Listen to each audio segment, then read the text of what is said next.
আসসালামু আলাইকুম। স্পেশাল দিন বা সময়গুলোতে যেমন ঈদ, জন্মদিন বা অন্যান্য অকেশনে আমরা একটু এক্সেপশনাল কিছু রান্না করার কথা চিন্তা করি।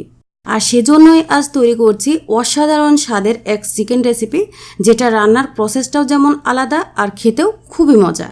এরকম আরও মজার এবং সহজ রেসিপির জন্য আমার চ্যানেলটি প্লিজ সাবস্ক্রাইব করে পাশে থাকা বেল আইকনটি অবশ্যই প্রেস করবেন। আমি এখানে 1 কেজি পরিমাণ চিকেন নিয়েছি রেসিপির জন্য, আর এগুলোকে একটু বড় বড় টুকরো করে কেটে ধুয়ে ঝরিয়ে নিতে হবে।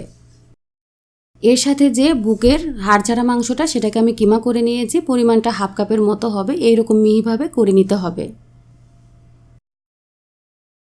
এর সাথে লাগবে 1/3 কাপ পরিমাণ ধনিয়া পাতা কুচি, 2টো মিডিয়াম সাইজের টমেটো ভিতরের অংশ ফেলে মিহি কুচি করে নিয়েছি, 1 কাপ পরিমাণ পেঁয়াজ কুচি। আমি একটা স্পেশাল মশলা তৈরি করব, সেজন্য এখানে 10-12টির মতো কালো গোলমরিচ নিয়েছি, সাদাটাও নিতে পারবেন। 5টি এলাচ নিয়েছি, 2টো লবঙ্গ, 1 টুকরো জয়ত্রী নিয়েছি। ফ্লেভারটা করা থাকে, একটু কম করে নেবেন, আপনার পরিমাণ অনুযায়ী নিতে পারেন এটা। 3 টুকরো দারচিনি নিয়েছি, সাথে দিয়ে দিচ্ছি আস্ত ধনিয়া 1 টেবিল চামচ পরিমাণ, আস্ত জিরা নিচ্ছি 1 চা চামচ পরিমাণ। স্বাদটা একটু ভিন্ন হওয়ার জন্য 1/4 চা চামচ পরিমাণ রাঁধুনি নিয়েছি, এটা দিলে ফ্লেভারটা দারুণ আসে। 2টো আস্ত তেজপাতা দিয়ে দিলাম। এই মশলাটাকে তেলে গুঁড়ো করে নিতে হবে। মিডিয়াম লো আঁচে চুলা জ্বালিয়ে একটা প্যানের মধ্যে মশলাগুলোকে নিয়ে নিচ্ছি। নেড়ে চেড়ে খুব সুন্দর একটা অ্যারোমা ছড়ানো পর্যন্ত আমি এটাকে টেলে নেব।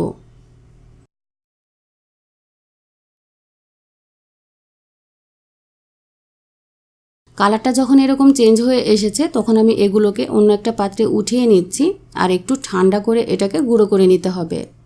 একই প্যানের মধ্যে আমি 1/3 কাপ পরিমাণ তেল নিয়ে নিলাম। তেলের মধ্যে 1 কাপ পেঁয়াজ কুচি থেকে আমি হাফ কাপ পরিমাণ পেঁয়াজ কুচি এখানে দিয়ে দেব। পরবর্তী প্রসেসে দেখতে পাবেন আমি অর্ধেকটা পেঁয়াজ কখন অ্যাড করি। এখন এই পেঁয়াজটাকে ভেজে নিতে হবে, ব্রাউন কালার করে ভেজে নিতে হবে। দেখুন আমারটা যেরকম হয়েছে, খেয়াল রাখবেন যেন পুড়ে না যায়। এর মধ্যে রেডি করে রাখা চিকেনটাকে আমি নিয়ে নিচ্ছি। নিয়ে নেওয়ার পরে তেল আর পেঁয়াজের সাথে ভালোভাবে এটাকে নেড়েচেড়ে নিতে হবে।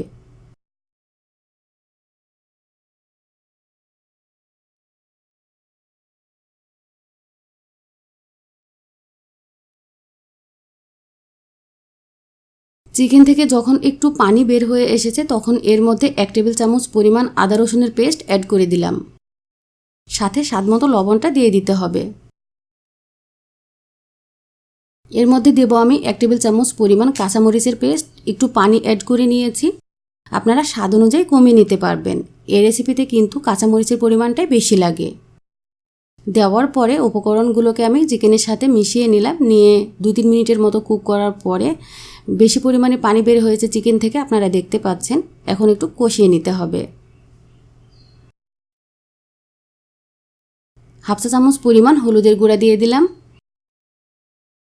এখানে দিয়ে দিচ্ছি 1 চা চামচ পরিমাণ লাল মরিচের গুঁড়া। স্বাদ অনুযায়ী ঝালটা কমিয়ে নিতে পারবেন। মিশিয়ে নিতে হবে চিকেনের সাথে গুঁড়া মশলাটাকে।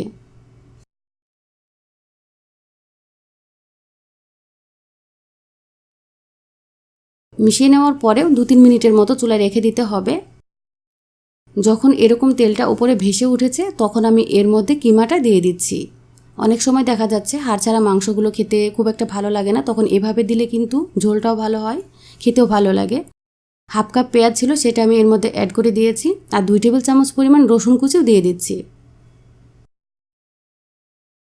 এই উপকরণগুলোকেও চিকেনের সাথে ভালোভাবে নেড়েচেড়ে মিশিয়ে নিতে হবে। এখন একটু দ্রুত নাড়াচাড়া করতে হবে, যেন কিমাটা ভালোভাবে মিশে যায় চিকেনের সাথে, তা না হলে দলা বেঁধে থাকতে পারে।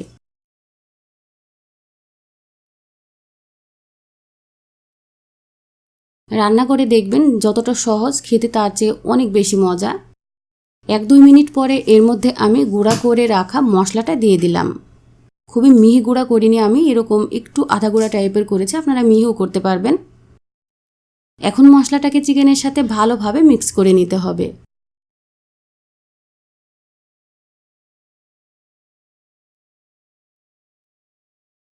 3-4 মিনিটের মতো কষিয়ে নিতে হবে মাংসটাকে। এখন আমি ঢাকনা দিয়ে ঢেকে দিচ্ছি, অপেক্ষা করব 2 মিনিটের মতো। মিডিয়াম হাই হিটে চুলাটা আছে। যখন তেলটা এরকম উপরে ভেসে উঠেছে আর খুব ভালোভাবে কষিয়ে নেওয়া হয়ে গেছে, তখন এর মধ্যে আমি টমেটো কুচিটা দিয়ে দিচ্ছি। টমেটোর পরিমাণটাও কিন্তু এই রেসিপিতে আপনারা একটু কম করে নিতে পারবেন বা আরেকটু বাড়িয়েও দিতে পারবেন আপনাদের পছন্দ অনুযায়ী। টমেটোটাকে চিকেনের সাথে ভালোভাবে মিশিয়ে নিতে হবে। এবারে ঢাকনা দিয়ে ঢেকে কিছুক্ষণ অপেক্ষা করছি আমি। টমেটোটা একটু গলে গলে গেছে, দেখতেই পাচ্ছেন। আবারও নাড়াচাড়া করে দিচ্ছি।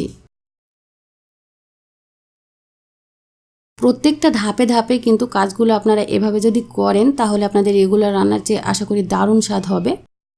এখন এখানে আমি 1/2 কাপ পরিমাণ গরম পানি অ্যাড করে দিলাম। পানির পরিমাণটা জেনে বুঝে দিবেন, খুব বেশি ঝোল হবে না, মাখো মাখো টাইপের হবে। আর এখন দিয়ে দিচ্ছি ধনিয়া পাতা কুচিগুলো। ধনিয়া পাতাটা দেওয়ার পরে ভালোভাবে মাংসের সাথে মিশিয়ে নিতে হবে। এই মাংসটা কিন্তু নান, রুটি, পরোটা, চিকেন বিরিয়ানি বা গরম গরম ভাতের সাথে দারুণ জমে যায়। আপনারা ট্রাই করলে বুঝতে পারবেন। আলতোভাবে মিশিয়ে নেওয়ার পরে ফ্লেভারটা মেশার জন্য আমি কিছুক্ষণ ঢেকে অপেক্ষা করব। ধনিয়া পাতাটা মিশে গেছে দেখুন, আর কালারটা অনেকটাই সুন্দর এসেছে। এইরকম কষানো কষানো টাইপেরই হবে এই রেসিপিটা। আর ঝোলটা যেটুকু দেখতে পাচ্ছেন এটা গায়ে গায়ে আছে, আমি একটু দেখিয়ে দিচ্ছি কাছে থেকে। মশলাগুলো একেবারে জমে গেছে। আর নামিয়ে নেওয়ার পরে আরেকটু কিন্তু শুকনো হয়ে যাবে, সেজন্য এই অবস্থায় নামাতে হবে। আমার মাংসটা পুরোপুরি রেডি হয়ে গেছে গরম গরম সার্ভ করার জন্য। আমি নামিয়ে নিয়েছি আর আপনাদেরকে সার্ভ করে দেখাচ্ছি।